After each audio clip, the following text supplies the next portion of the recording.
দেশের বিভিন্ন স্থানে শয়তানের নিঃশ্বাস ব্যবহার করে চুরি ছিনতাইয়ের ঘটনার খবর শুনলেও এবারে শয়তানের নিঃশ্বাস হানা দিয়েছে খোদ মেহেরপুরে।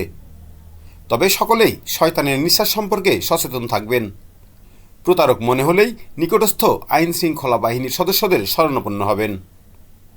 সম্প্রতি মেহেরপুর শহরের মহিলা কলেজ মোড় এলাকা থেকে প্রকাশ্যে দিনের আলোতে শয়তানের নিঃশ্বাস ব্যবহার করে এক গৃহবধূর ব্যবহৃত স্বর্ণের চেইন, কানের দুল ও হাতের বালা হাতিয়ে নিয়েছে শয়তানের নিঃশ্বাস ব্যবহারকারী প্রতারকরা।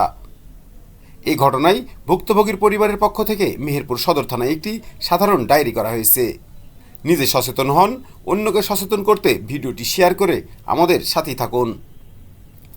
জানা গেছে, মেহেরপুর সদর উপজেলার শুভরাজপুর গ্রামের গৃহবধূ রেহেনা খাতুন 23শে মার্চ রবিবার বেলা 1টার দিকে মেহেরপুর শহরের মহিলা রোডস্থ মডার্ন বেকারির সামনে রিকশার জন্য অপেক্ষা করছিলেন।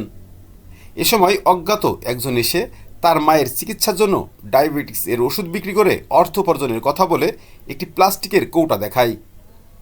ধারণা করা হচ্ছে, কৌটায় থাকা শয়তানের নিঃশ্বাসে গৃহবধূ রেহেনা খাতুন বিমোহিত হয়ে পড়েন।